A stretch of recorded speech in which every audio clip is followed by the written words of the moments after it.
guy. How's it going, Daniel, Leo, Sean here for VAR and Espresso. We have the quarterfinals set, and we have some intriguing matches in the quarterfinals. After Manchester City's meltdown, the top half of the bracket is wide open.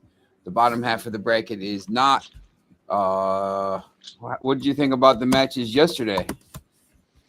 I feel very smug because exactly what I predicted would happen. Although not that genius, because obviously I just said the two favourites were going to win. But it was a lot less unpredictable in nature. As the day before was chaotic joy. It was fantastic to watch. Whereas this was a lot more, a lot more as expected. The more dominant side, quote unquote, or rather the bigger side, showed quality in the right moments and more or less controlled the games. There are a few bits here and there where things could have gone differently, which we'll get into later.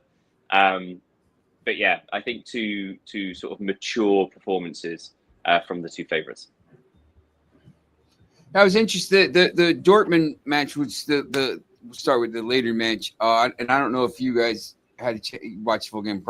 You probably watch highlights. Dortmund had a chance in the first 20 or so minutes to just end the match. Grassi had 2 early goals. It could have been like 3 or 4, and it really probably should have been. I mean, Grassi should have had a hat trick within probably 20 minutes easily. He did score the 2, but this game could have really put away, and then they didn't. And then Monterrey scores, and all of a sudden, it's kind of a it was an interesting final 40 minutes of the match. I thought Monterrey kind of hung in there and made a good accounting for themselves, and obviously the first game was an interesting game. After the tactical thing at the beginning, Juventus was kind of outplaying them. They made a slight tweak and changed it and ended up finding a goal and I think getting more control of the game. But Leo, I mean, which of those two were you more surprised with? I'm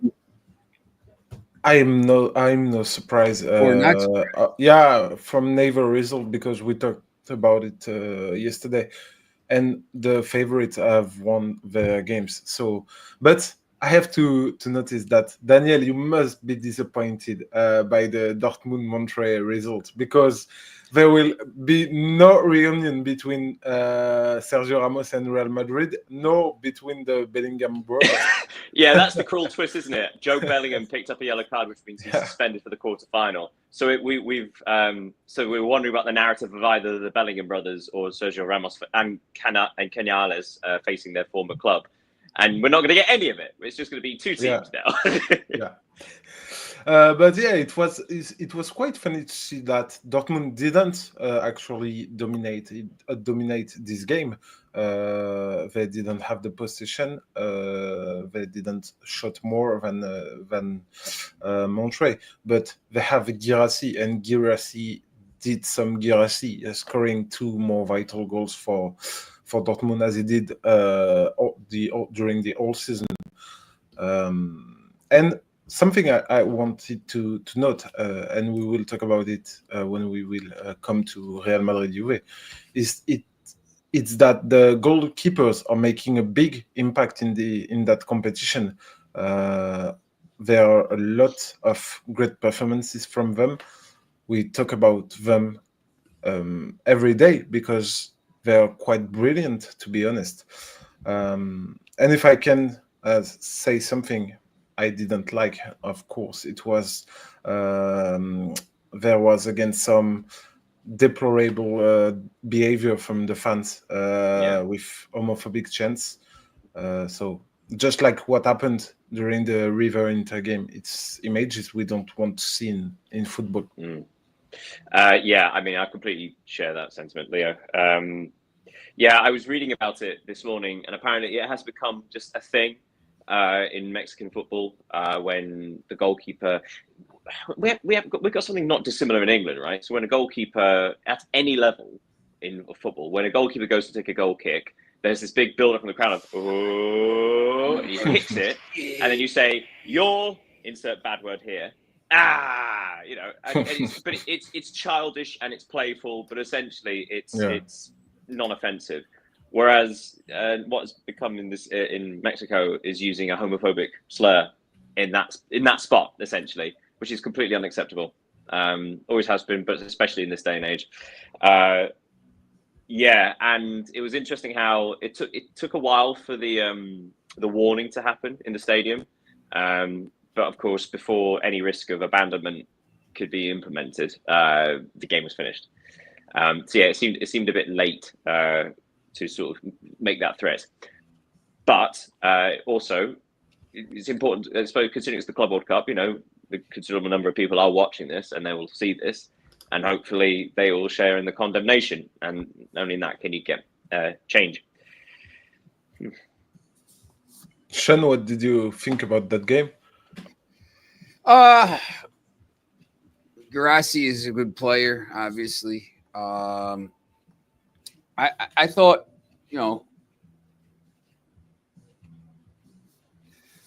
that Dortmund really, I think I talked about this, Dortmund really should have been clear. Watching the first half, you see, Garassi scores, and then he scores again, and then within 5, 6, 7 minutes, he had a couple chances.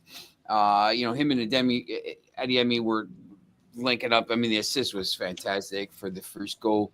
And they were just tearing Monterrey apart. Just on the break. I mean, they had just had chances to make it 3-0, 4-0, and then it would have been an easy game to get them off. Maybe Bellingham doesn't have to take that stupid foul. I mean, I don't even know why he does it, because it's non-consequential to the game at that point. I mean, he's going away from goals along the touchline. It doesn't make any sense. And then all of a sudden, get to halftime, and the goal happens. Monterrey scores, and then match switches, and then all of it, you look at the stats, and Monterrey's peppering the goal in the second half, and Monterrey had the possession, and they had some chances, and I think Dortmund made it a little bit tougher match than it really had to be if they scored the third goal. I mean, when you're up 2-0. I always say that the next goal is the most important. It either kills the game or and makes it a tight game again, and that's exactly what happened. Interesting. We have some more rematches, Champions League final rematches on the one side of the bracket. We have the rematch from 2024 and 2020, but I think. I don't think the winner. Just watching both games, I don't think. I think the winner of PSG and Bayern will be in the final. I just don't think that Dortmund or Real Madrid right now is as good as those other teams. I think Real Madrid's in the middle of a rebuild, not a rebuild, but a rebrand almost. You see the way they're, Xabi Alonso wants to play the 3-4-3, and it's just a little bit different. So. It clicked in the game yesterday, but I think if I had to say, the winner of the PSG Bayern match is probably going to be in the final on that side. And it could. Sorry. No. You go ahead. I've got a long point. It could have been quite different if Sergio Ramos had scored his header at the very end of the game. Yep. He scored so much of these goals during his career that it's quite weird to see him not completed that one. And Dortmund are kind of lucky if we just take that part of the game. Go on, Daniel. Now. Let's see. Yes. Well, I mean, actually, I was going to compare. There are two moments in both of the matches from yesterday which could have changed everything. So, just briefly touching on the Real Madrid game, but in the 8th minute, Kolo Muani was sent through 1-on-1, and he lifted the ball over Courtois, and it landed on the roof of the net. Now, had Moani scored that, Juventus would have been 1-0 up within 10 minutes, and perhaps we have a different game. Likewise, in the Dortmund-Monterrey match, Monterrey come out the second half, greater intensity. This is something that we've spoken about over the last couple of days, where these Southern and Central American teams seem to be catching European teams cold, either at the start of the match or at the beginning of the second half. And Monterrey did just that with a very good goal. But in the 60th minute, Canales was sent a gorgeous through ball for Corona to run onto, completely untroubled and undefended, 1-on-1, and it's saved. And also that's the thing. Like, so with a half an hour to go, Monterrey would have been 2-2, having come back from 2 goals, and would have been in the ascendancy. They would have had momentum. So that could have changed everything as well. So yeah, it's quite interesting how 2 very specific moments like that in each game actually could have changed the entire story of the quarterfinals. But as it is, in those individual moments of quality, they were lacking, which can quite often in football is the difference between a good side and a quality side, if that makes sense. Yeah. And what did you think about, you were talking about that Corona's chance. What did you think? Was it a penalty or not? No. I mean, again, the thing is, it's also hard because we've already seen in this competition that the interpretation of different rules in a different competition is confusing, because suddenly, we saw a handball yesterday leading up to the first Manchester City goal that wasn't given as a handball, and you are very much confused. Why? Surely that is a universal rule as opposed to interpreting it differently in different competitions. And also, we've seen some very soft penalties given in this tournament. And I don't mean specifically from like referees from different nationalities or whatever, but it just seems to be that it hasn't taken much for its decision to be overturned by the referee after VAR or so on and so on. So yeah, it's but I'm grateful that one wasn't given, because that would have been pathetic. But to be honest, Zule's move wasn't soft at all. We clearly saw he pushed him in the back, but I agree with you, it was not enough to give a penalty to. But it's just, that is a universal thing. A defender will lean into you as you take a shot. But you have to be stronger. You can't just fall over and expect a penalty. Something I would like to touch on, though, before we move away from the Dortmund match. Leo, you might remember this, but early on in the tournament, specifically Dortmund's opening game against, was it Fluminense? I was very critical of their formation, because they lined up in a 3-4-2-1 with Adeyemi and Julian Brandt, I think it was, as like the 2 number 10s. And I was very critical of it because you don't get much attacking output from Svensson on the left or Riesen on the right as wing backs. They seem to be more like very good defensive. Well, I describe both of them as fullbacks, to be honest, as opposed to wing backs. Wing backs, you need more attacking output. And they seemed quite blunt. They seemed quite, for me, it didn't work. They switched to a 3-5-2 for this game, and it looked much, much better. But this leads into a problem, which is the 3-5-2 works because they have 3 central midfielders in Bellingham, in Gross, in Mecca. And there was a really nice balance between who was going forward and supporting the 2 front men, who was staying back. It worked. But it is a counter-attacking formation in this context. Inter have used that, historically have used that formation, and it's been attacking. This is a counter-attacking side, especially when you got Adeyemi, who obviously everyone knows his pace is terrifying. And the second goal came from Riesen winning the ball in his own half and then just playing one long ball down the flank, which Adeyemi runs onto, cuts inside, plays the ball into the path of CWC, who finishes.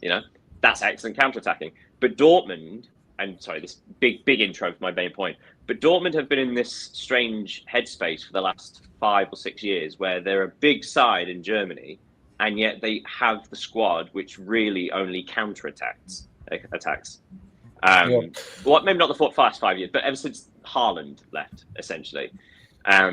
Their players are so quick and they're so skillful in transition, but they don't seem to have the technical players to play in tight spaces, to sort of to feed opportunities from either the half space or the wings. it always seems to be they play best when they're the more defensive side. And they were playing Monterrey. Now, Dortmund should be, quote unquote, should be the more dominant side. They have far larger wage structure. They have more expensive players, this, that, and the other. And yet they only had 42% possession against Monterrey. Yeah. And you've got to question why, what was the plan for Dortmund over the last few years? Because they've tried to become a more dominant side, and it hasn't worked every single time they've done it. Under, I think this is the third manager now in 4 years. Each time they've tried to implement a new attacking dominant style, it hasn't worked. Then a new manager comes in and just reverts to the counter-attacking, and it works. So, yeah, it seems like they seem to be stuck, and I'm not sure what the fix is, because they don't seem to have the players to change. They have a team that is very, very good on the counter-attack. And they didn't really change their squad since I don't know how many years, because Adeyemi, Brandt, Zule, okay, they added Schlotterbeck in the back four. They added Rierzon. They added some players, but it's quite the same profiles between with these players. So I completely understand what you say, and if I can recall a goal that perfectly illustrates that idea of a counter-attack team is the one against Chelsea 2 years ago. I don't know if you remember Adeyemi running all the way to the goals after an attacking corner from Chelsea, and it was the Borussia Dortmund I used to watch in the Bundesliga, and yeah, even in the championship, they are not a dominant side. They are always how can I say that? Kobel has been one of the best players of Dortmund last season, so it says something about that team. Well, we should point out it was only 2 seasons ago that Dortmund could have won the title, and they blew it on the last day of the season. Yeah. And the Champions League. And of course, reached the final of the Champions League last season. So we are talking about a good side. It's just it's mixed messages almost. Yeah. And obviously it's unfair to compare everybody to managers like Thomas Tuchel or Jurgen Klopp.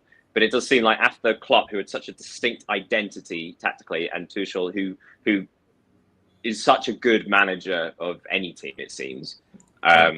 It was always going to be difficult to follow that, but it seems they haven't quite got it right in regards to tactical identity. Yeah. Sorry, slight tangent, Sean. Should we go on to the Real Madrid game?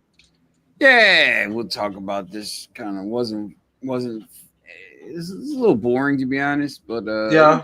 The Real Madrid got the job done, and I don't know, maybe this is the way they're going to play now. And Mbappe's back, so that was good. The kid Garcia scores again, but he's having so the Spanish pressers have made comparisons to Raul with the way he moves and the fact that he's quite short but good in the air and all of that. I mean, I can see the comparison, but obviously very early to tell. But he's done so well in this tournament. Yeah.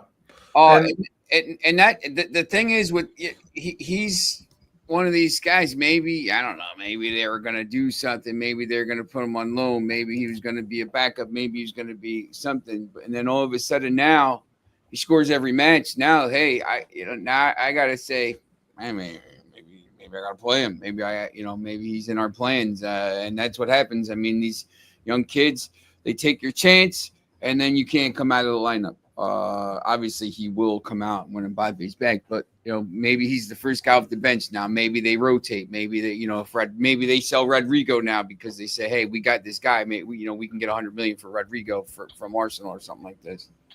Yeah. And what was interesting with him yesterday, it's that he was nowhere to be seen before the goal. I didn't know he was on the pitch actually. But one chance was enough for him. He's kind of a killer, and as we said, I think last week, if I was Hendrik, I would work twice or 3 times more, because now he has a serious contender as a backup for Mbappe. Yeah, true. Although we should remember that Garcia is actually a couple of years older than Endrick. Because obviously Endrick moved when he was 18. So slightly further ahead in, say, physical development, things like that. And also, being from Spain helps as well. So perhaps you think about moving to a new country, readjusting, especially where it's so far away. Picking up what Sean said, the first half was a bit dull. But it's also, as I said before, like it had Juventus put their one chance away. Suddenly that forces Real Madrid's hand, and perhaps it's a different match. But Moani did miss it, and I was just going through it until half time. Not much, only a couple of chances for Real. But whatever happened at half time worked because I made notes between. So we talk about Gonzalo Garcia. He was substituted off in the 68th minute for Mbappe. So he was on the pitch in the second half for 23 minutes. But in that time, something clicked between the front line because Real Madrid suddenly, in the opening 10 minutes, were firing chance after chance after chance at the Juventus goal. Valverde volleying wide from a tight angle. There was this wonderful counter-attack through Vinicius, which almost led to a goal. Bellingham had another shot saved. A minute later, a minute after that, Dean Huijsen had a volley saved, a corner that was caught. So this 10-minute period where Real were building up pressure, but Gonzalo Garcia was in among it. The subtlety is in that, say for example, that striker slot. If Vinicius Junior is pulling left, he's the one either staying still or moving to the right, and and quite often sort of like just those little runs just don't do anything because most of the play is going through Vinicius Junior, not Gonzalo Garcia, for obvious reasons. But what he's very good at is, as I think we discussed this yesterday or the day before, he seems to be more of a classic poacher in regards like he seems to stick between the posts and finishes really, really nicely. And also a shout out for Trent Alexander-Arnold, who's obviously thrown in at the deep end. New language, new team, all of this, and a new tactical setup with a new manager. It was always going to be difficult, but he showed what he could contribute in an attacking threat. I mean, he had the assist for the goal, which was a lovely cross for Gonzalo Garcia to head powerfully into the rear of the net. But also before the tournament, I think a lot of people were asking why Real Madrid would spend 10 million euros to sign Trent Alexander-Arnold a month early, because that's a lot of money. But in that single act, that has actually paid off, because each round you go through in this competition, you earn at least, I think it's $10 million. So in just setting up that one goal, that's already paid his transfer fee. So it seems like the decision to bring Trent in early and spend 10 million euros on him has already paid dividends, has it not? Yeah, I think you're right. In my opinion, what changed between the first and the second half was the tactical system, because we clearly saw during the first 45 minutes that Real Madrid had a back five line, very, very defensive, a very, very defensive one. I think they were afraid after Colomwani's and Yildiz attempts to shots. Yildiz start to the game was extraordinary, and then he vanished a little bit. But yeah, after the break, Real Madrid stepped up the pace in the second half. And what's funny is that if you just look at the statistics, they had more great chances with fewer shots in the first 45 minutes than they got in the second. So it's quite paradoxal when you just watched the game, not only the statistic.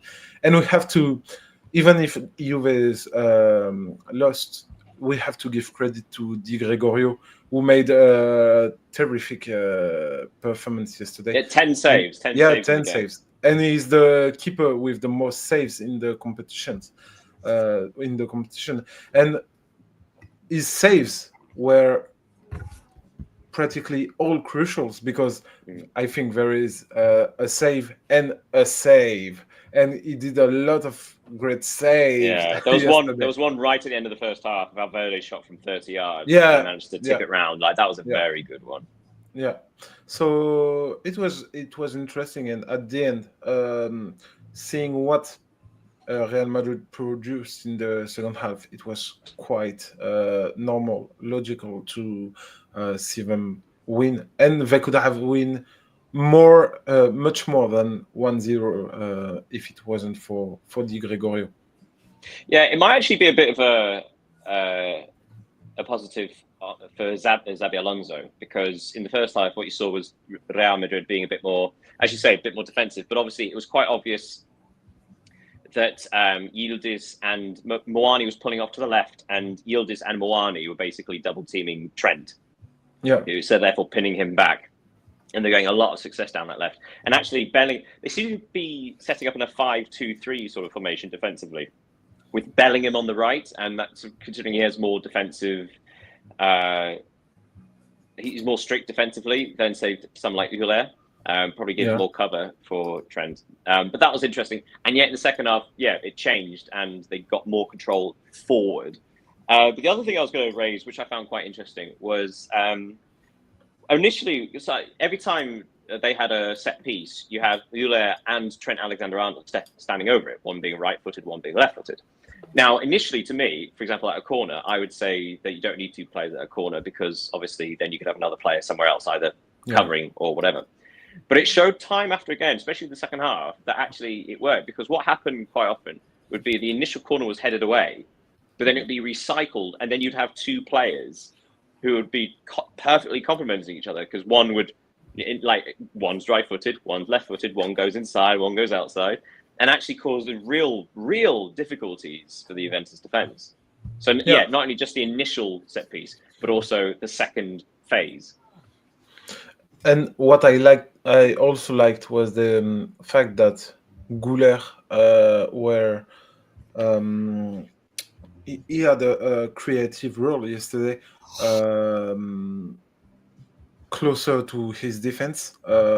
He tried to make the link between the defense and the attack in one touch, by playing in one touch, and we could see it's not his specialty. He's not used to play like that, but I think he will be good because he's technically gifted. We all know it, and I think with Xabi Alonso it will be even better. Yeah, I completely agree. And actually, I completely forgot that I think it was only 4 or 5 months ago where there were discussions about Huller perhaps leaving. And he was talking with the sporting director or director of football, I forget which one. And apparently they were saying that their big plan was for him to be the replacement for Modric. So their big vision for him wasn't coming in off the right or being another 10. Their vision was to be a creative central, like a practical central midfielder. And so we've seen that in this tournament so far, and you see the limitations defensively, but again, he's young and he's learning a new position. Yeah. But you do see what he offers from that, though. Like you say, like a lot of his passes were those lovely, like outside of the foot, instinctive balls out for Vinicius Jr. I mean, from what I've seen, you can see it, right? You can see the thought process. Yeah. And you, Sean, what did you think about that Real Madrid knockout game? I watched the video of Xavi talking after the match about how they changed a little bit, and they're work in progress. Last year, they have a lot of talent, but they just they just didn't work. It didn't work sometimes with the players on the pitch with Vinny and Mbappe. And Rodrigo and Bellingham and all these players they have, and I think they're going to try to start tweaking that over the next couple weeks and the summer and all this stuff.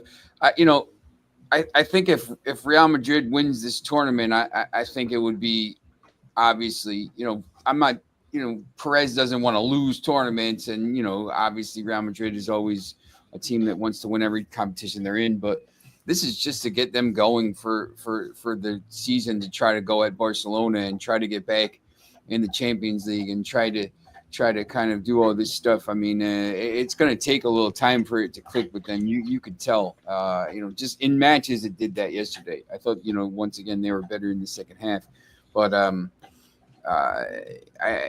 it's going to be, I think when they get going, it's going to be pretty good to watch. I think they're going to be tough to beat. But right now, I just, they're a step below PSG right now, and they're probably a step below. They're probably Bayern, Bayern on that level. They're probably, I would say they're probably the second favorites to Barcelona at this point. By the halfway through the season, if everything clicks with this new system, it could be, they could be unbeatable. I mean, you just don't know if they're going to give a lot of goals, the way they play. But it'd be interesting. I think, as we get through this and we start talking about quarterfinal previews, I think that match, and I think that's the last match, correct? Yeah. I think it'll be very interesting. They'll play at 4 p.m. Eastern on Saturday at MetLife. Be a big crowd there. It's after we have varsity and JV. Here in America, the varsity is up here. JV is like the junior varsity. So the heavyweight clash is PSG and Bayern at 12, and there'll be no weather issues with that. And then obviously the other match will be a little bit kind of in the shadow, even though it's a rematch of the Champions League final and it's from 2024. But I think all eyes will be on that PSG Bayern match before that. Yeah, I think too. Yeah. Sorry. No, go on. Thank you. No, I was going to say. No. Oh, that was it. Regarding what Sean was saying about the potential for attacking output, Mbappe scored 40 goals last season. Real Madrid's issue last season wasn't attacking; it was the defensive side of things while playing with Vinicius Junior and Mbappe. A good example of this about the tactical problems you get with Mbappe.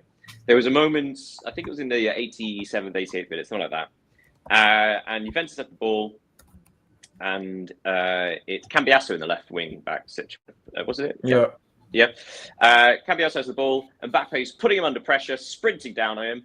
But because he's such an instinctive striker, what he does is he sprints behind him, assuming that Cambiasso was going to pass back to the goalkeeper. And he sniffs a goal, right? That's a great instinct. So he sprints by Cambiasso, but Cambiasso just dummies it and then moves up the pitch. And suddenly he's free to run 15, 20 yards into the Real Madrid half. And it could be a 2-on-1 against Trent Alexander-Arnold again. Now, there lies an issue tactically because a striker that knows their pressing duty knows that they don't press that side, they press the other side. So you force him to pass back to the goalkeeper. It means they'll probably keep the ball, but it keeps the ball away from your goal. Whereas Mbappe's instinct was, I smell a goal here, but therefore he left space behind him. And I think that's a really good example of the issues you get with Mbappe. Because yes, he will get goals. Yes, it will be exciting. But also, there are real issues when not just the implementation of a press, but the tactical knowledge of the press, like knowing where to sprint as opposed to when. And yeah, that it shows. I don't want to say selfishness because for strikers, selfishness is important. You need there's that killer instinct with scoring goals. But in a system where you rely on pressing patterns and trigger points, you all need to be in. And there's that incredible clip, I think you referenced it at one point, Leo, this week, of Luis Enrique. When Mbappe was at Paris Saint-Germain, there's that clip of him yelling at Mbappe about how he needs buy-in from everybody. Like if you're on the pitch, you do this, or it all fails. And it still rings true, right? And Luis Enrique's now found players that fit his system, that will do his instructions, and they're reaping the rewards of it. Yeah, and that was the main problem of Mbappe at PSG. the fact that he didn't want or cannot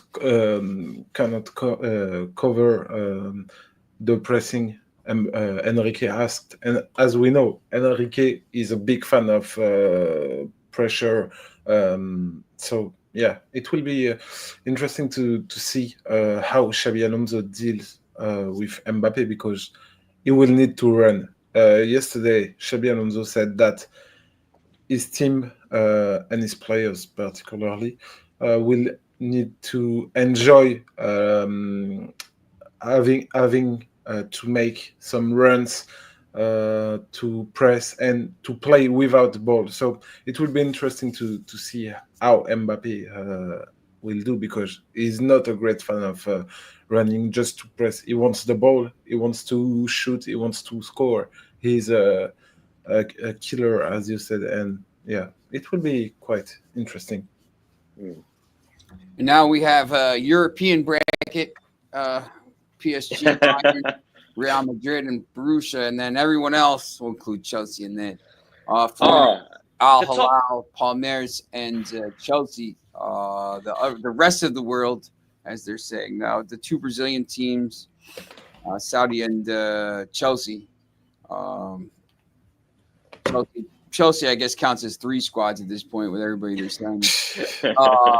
But they got another striker. They got another one.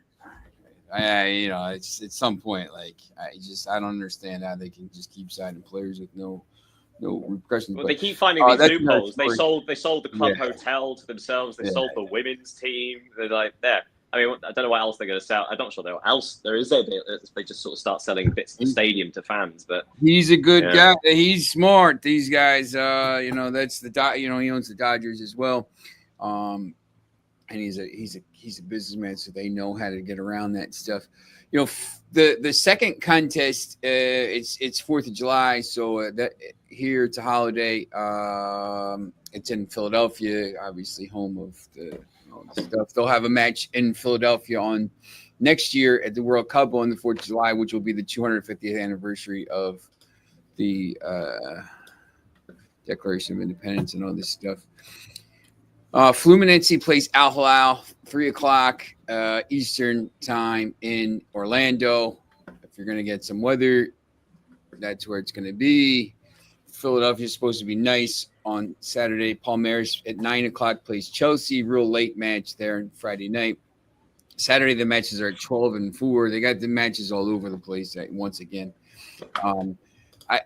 I think here's Pedro. Everyone's looking, I would think everyone's looking at PSG and Bayern, but, all these other matches have interesting connotations. And, we could get two Brazilian teams in the semifinal. You could get Al Hilal and Chelsea. I think that side is wide open. I would say I wouldn't be stunned if any of those teams got through.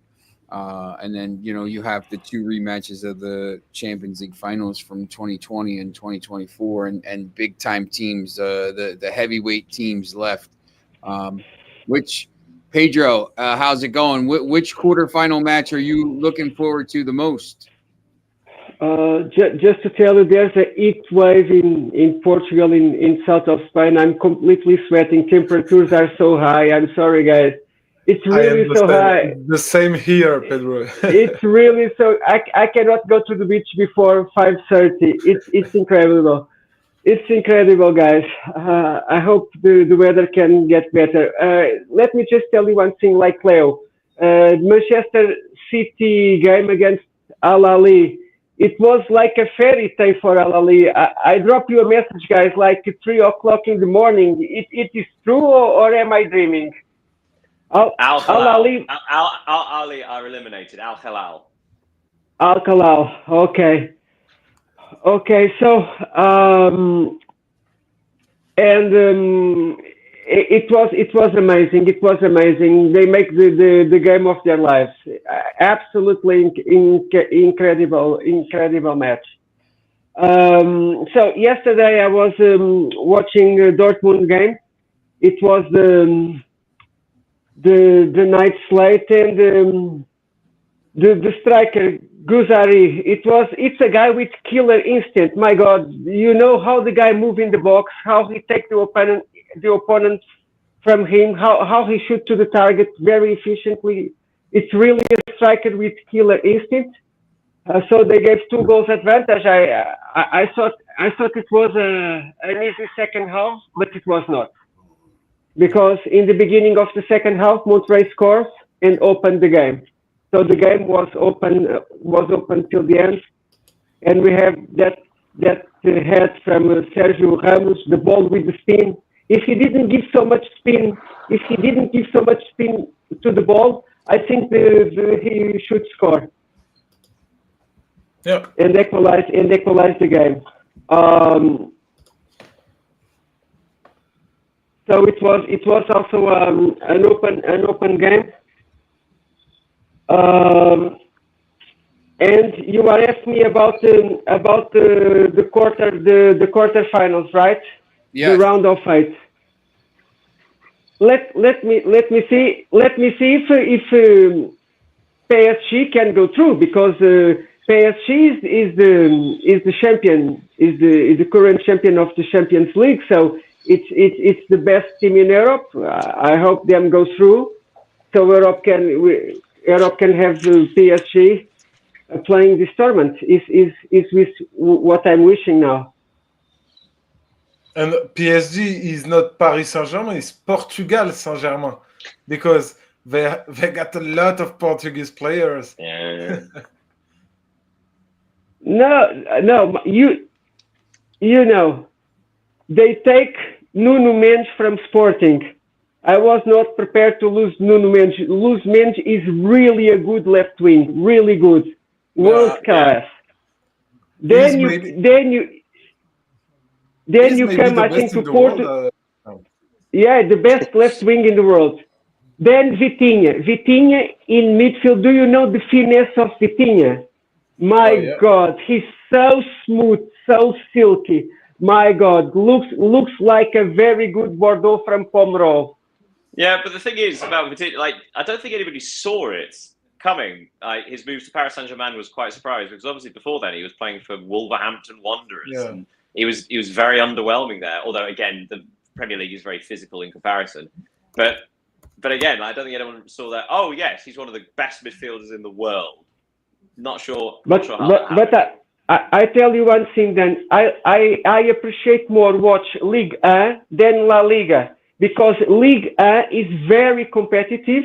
The stadiums are full. The games are thrilling. You never know how ends the result. And La Liga, no, there's a big gap between 3-4 teams and the rest of the division. Some games, they are no funny. The Barcelona and Real Madrid wins by 3-4 goals. No funny, no story, no nothing. Even if we have to note that last season's Liga was quite funny to watch, with a lot of good teams. There are a lot of great managers with ideas, good players. But yeah, if you are not, I'm talking to the viewers. If you are not used to watch Liga, I can only invite you to do so next season, because you could be surprised. Yeah, quick question. Absolutely. Sorry. Just while I remember, have Lyon lodged their appeal for the relegation yet? Not yet. They've run out of time, haven't they? No, because the deadline. No, because as I explained, the DNCG has to send them the official notification. Oh, I see. And it's they a week didn't. from then, as opposed to the announcement. Yeah. Right. From the receiving of the notification, they have 7 days, and on Sunday they didn't have send it. So yeah, we are we hope they will, but they take time to do it. So I see. This is a real concern of mine, because obviously we talked before about, say, the charges facing Manchester City, and how that hanging over them sort of is complex about the integrity of the league going forward, because you don't know if they are going to have any punishments, what that means, what that impact is on this season or past seasons or next seasons. Likewise, Lyon, I think the fixtures were announced in Ligue 1. recently, Yeah. and Lyon were listed, despite the fact they are officially relegated. So yeah. it's this strange thing where there are teams do you remember which team's meant to be staying up instead of Lyon? Because obviously, I think it was Nancy. Nancy, right? So Nancy, like they should assume they're in League 1 until otherwise. However, their fixtures have put them in League 2, in League 2. So it's how are clubs meant to deal with that? That's an impossible situation. Yeah, it's complicated, but I think Lyon's status help them to gain some time, and there are a lot of things happening in the back. I don't know if you saw, but John Textor is no longer the president of the club. It's now Michel Kong. And Michael Gerlinger, who used to play at Bayern Munich and some great clubs in the previous years. So we have a lot of things happening. Correct me if I'm wrong. behind. I thought Textor being replaced as chairman was for Olympique Lyonnais, the female team, as opposed to the men's team. No, Michel Kong is the owner and president of OL Lyon, so yeah, the feminine, and Textor was the owner and president of Olympique Lyonnais, but it was just like that, and now he is no longer at Lyon. Gosh, I mean, that's 2 football clubs he's lost really in the last week and a half. Yeah. Watch out, Botafogo. And Molenbeek. But I think Molenbeek would love to lose him, to be honest. Sorry, guys, slight tangent. Yeah, I just wanted to check on that because I haven't no problem. Updates. Well, I mean, one of the other interesting things about the quarterfinals is you've only got 5 undefeated teams left. But also 4 of them are facing each other. So Fluminense and Al Hilal, they face each other.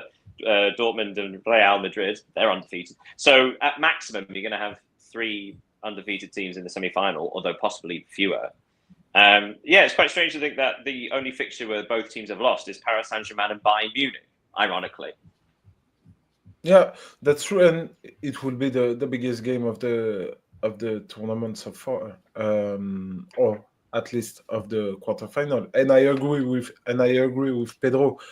This is the game everyone will certainly watch because from what they have shown, there are certainly 2 of the 3 or 4 best teams so far, and they are great players. Sean, they will be playing in New Jersey, isn't it?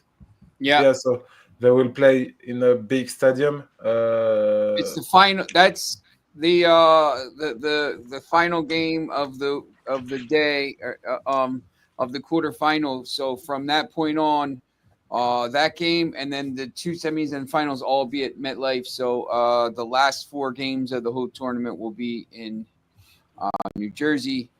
There'd be no weather on the 5th with Mercedes at the Mercedes-Benz in Atlanta. Obviously, no issues with that. So it's the 2 Friday matches are interesting to me. Fluminense and Al Hilal, Palmeiras and Chelsea. I don't know which way either of these matches go. At this point now, after I put the jinx on Manchester City, you'd think Chelsea is the favorite in that side, but I don't know. I mean, Palmeiras could beat Chelsea. I wouldn't be stunned. So any of these teams, and obviously if Al Hilal plays like they did against City, they could win and come out of that side. But it's those matches on Friday are going to be really intriguing to watch. Yeah. And you, Daniel, what is the match you will look for? Yeah. Like Sean was saying, possibly the most interesting one is Palmeiras Chelsea. Palmeiras going into the tournaments, I think we thought they would go through from the group, but not necessarily win it ahead of Porto. But they just seem to do enough every single match.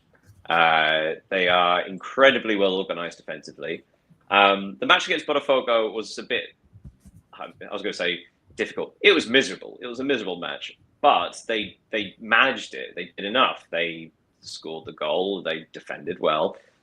that's what you need in knockout football from here on out. So yeah, it's strange that they seem to be almost like we know exactly what they are and what they can offer, but the problem is trying to actually break it down. And I'm not convinced Chelsea are the team to necessarily do it. Yeah, so I think that's a particularly interesting one. I mean, Fluminense and Al Hilal is going to be a fun game because, I mean, I think everybody wins regardless of who goes through that. Because obviously just a non-European side making the semi-final is a huge deal. Fantastic. Yeah. And then obviously, as Sean pointed out right at the beginning of today's episode, the bottom half of the draw, Paris Saint-Germain, Bayern Munich, Real Madrid, Borussia Dortmund. I mean, that could be the semi-final of the Champions League. So, I mean, at least it's contained to one half of the draw. My worry was that it was going to be the entire quarterfinal, but at least it's the bottom half is just that, and the top half is the fun, unpredictable bit. Yeah, so Palmeiras Chelsea could be the one to watch, the intrigue. Okay. Yeah, I think we'll dive more into that tomorrow. The previews of these 4 matches as we get ready for Friday and Saturday, and we also have going to start having some updates from the Women's Euros, which starts today. Daniel will have a preview on there. Pedro leaves. I just have a question for you, Daniel, concerning the Women's Euros, because it takes place in Switzerland, and Switzerland doesn't play the first game of the tournament. Do you know why? No, but they're playing the second game, so they're playing the evening slot, which is considering it's a Wednesday, is the main slot. So I think the first kickoff is 5:00, which is and that's 5:00 my time. Yeah. So that'll be I think 6:00 in Switzerland, but then I think it's 8:00, 9:00 kickoff for the Switzerland match. So yeah, I think it's more that they get the headline act as opposed to the opening one. But that's more of a done thing these days with big tournaments, in which they sort of the host nation play in the opening day, but not necessarily the first game. Yeah. Okay. Yeah. Also, ironically, like there are real worries about the weather in Switzerland as well. They're having, I mean, as is a lot of Europe, they're having a real heat wave. They're having like intense heat, but obviously it's not comparable. Like the US is like high 30 degrees, 40 degrees, and Switzerland is about 33, 34. But still, like they've got similar images where players are having to douse themselves in water, huge fans on the side of the pitch, worrying about the grass setting fire, that kind of thing. So it's interesting that actually the same thing is happening in Europe, but the big difference is, well, no threats of thunderstorms, so there's no worries about that. The matches are all in the afternoon or evening, so significantly cooler than playing at midday, which is insane. But also it's meant to be temporary, so it's the idea like then next week it should be like mid-20s, which is not so bad. And all of Europe's used to playing in that temperature. And who's your favorite to win the tournament? Well, it's really interesting because obviously Spain are the world champions and have become the dominant force of women's football. But until the World Cup, they weren't that good. They hadn't won anything before then. They still haven't won Women's Euros. I think Spain are definitely the favourites. I think on paper, the strongest squad is probably England's. In regards to all of their players playing in like really top quality leagues and regularly and for good teams and just Champions League as well. But I would personally, who did I put down? There are a couple of teams. Sorry, I wrote the report at 2 a.m, so I've actually forgotten my notes. So people will have to read your report. Oh yeah, you have to read the thing. Yep. It'll be up in moments. Thank you. But yes, I think I put a little note to say, first of all, watch out for Germany. Germany have dominated women's football. I mean, basically, since women's football, international tournaments became a thing back in the early 80s. It's been World Cups were mostly USA and European Championships were mostly Germany. In the last couple of tournaments, Germany have gone off the boil, but they are back. Like they are going into the tournament with great form, great players. And there's a real momentum behind them. And I would say perhaps the dark horses it's actually another team in that group, Sweden. Sweden are going into the tournament with good form, some really good attacking players. Yeah, and also, never discount France, although they do seem to stumble at they the wrong always times. disappoint. The one thing I would Unfortunately. say is, much like the Club World Cup has become now, I'm really looking forward to the knockout stage because, first of all, there are 16 teams. We discussed this before, Leo. The beautiful, the old format of the European Championship was perfect. Yeah, Only top two teams from 4 groups, and then you go straight into the quarterfinals. It's filled with quality, and it's so difficult. But much like this Club World Cup, the top half is a lot easier than the bottom half. So in the top half of the draw, you have in Group A, you've got Finland, Iceland, Norway, and Switzerland. And then Group B, you've got Belgium, Italy, Portugal, and Spain. Only Spain are in the top 12 in the world. So Spain, basically, assuming it goes to form, Spain have a cleared path to the semi-final. And likewise, bottom half of the draw, in Group C, you've got Germany, Sweden, and Denmark are a decent team as well. But Germany, Sweden. But then Group D, oh my goodness. England, France, the Netherlands. All 3 legitimately could win the tournament. Netherlands won the 2017. England are the defending champions. And one of them will be eliminated in the group stage. Yeah. Yeah. Okay, And whoever wins that group will play the runner-up between Germany and Sweden, probably. So yeah, between C and D, you're going to lose a lot of good teams by the semi-final. And yet in the top half of the draw, 1 or 2 outsiders could get through, So stranger things have happened. Greece won the European Championship in 2004 out of absolutely nowhere. It's a bit different in women's football because it is so dominated by 3 or 4 teams. But yeah, I say I think we're going to get a really fun lineup in the quarters and the semis. So that's really exciting. Okay, interesting. And Pedro, what do you think about the Portuguese feminine chances at the Euros? Let me tell you one thing. I completely forget to tell you. Benfica is the best feminine team. They play in Estádio da Luz, the main stage, in the same pitch that the males. The attendance, it's around 40,000 people.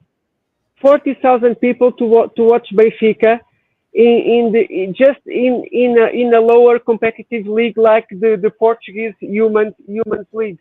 Yes, the Humans League in Portugal is growing. Benfica plays the champion. I think Benfica reach the semi-finals. The final of the Human Champions League, it was in Sporting Stadium. This year, I think won by Arsenal. Correct me if I'm wrong. Yeah, correct me. Blackstone got the only goal. Yeah. And yes, it's growing. I think have chances to fight, at least chances to fight. It's growing. The women's league it's growing anywhere.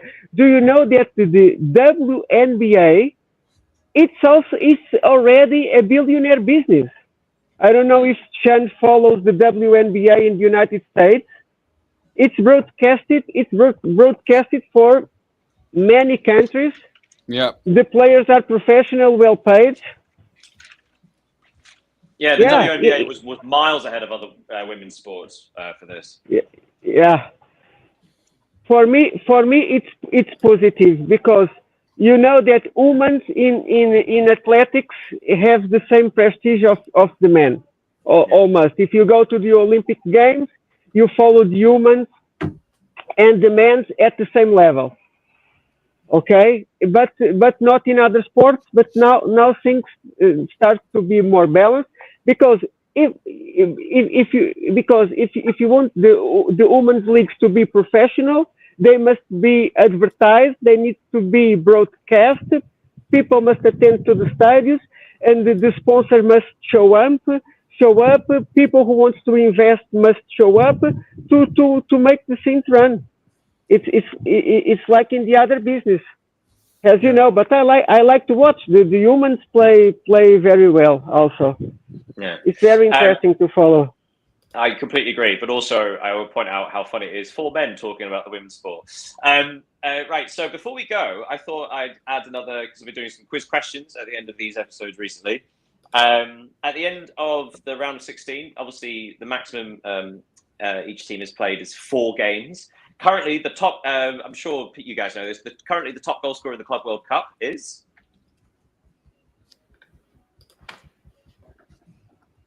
Ramos. Garcia? Yeah. No. Because Pedro, you should know this one. Who is the top goal scorer in the Club World Cup? Place one of your lists. I'm sorry. It's loud on the streets. As I told you.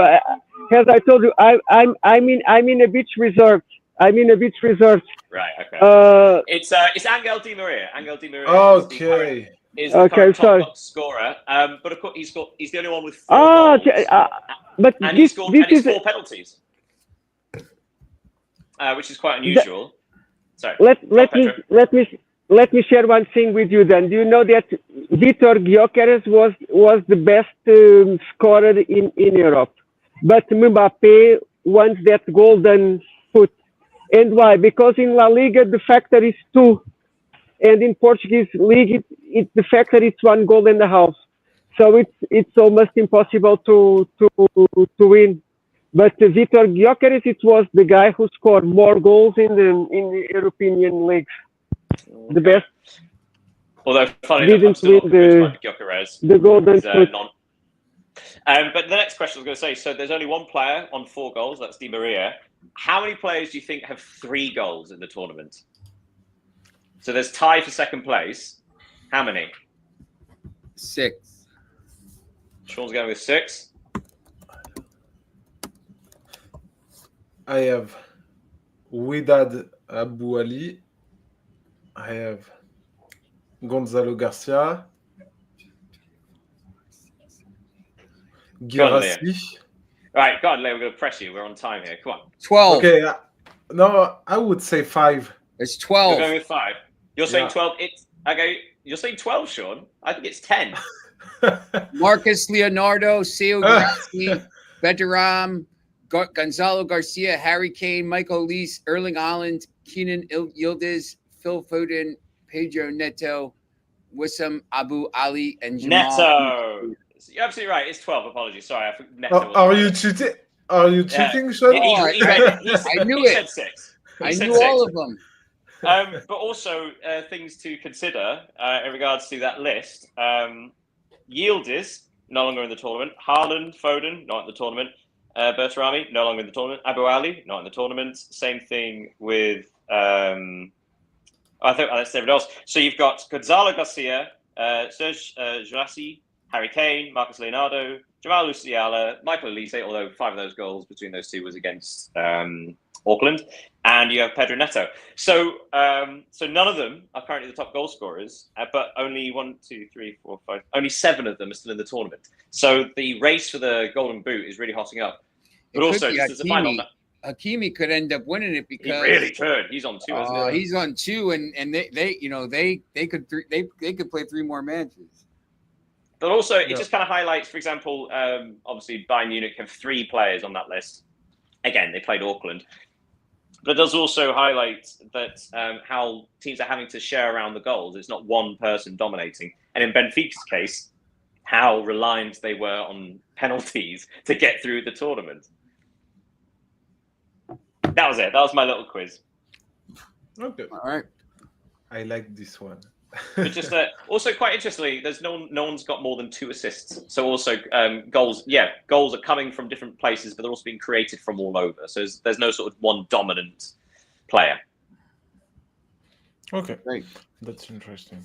All right, so tomorrow we'll tune in. We're going to we'll break down these games a little more detail, and then we'll go through some of the opening day of the Women's Euros. Pedro will be coming from the beach. I'm not sure. I'll be at the beach as well. I have to find out my schedule for the next couple of days, but I will be at the beach going forward for a little bit. So we'll have half the crew at the beach, and then half the crew in the.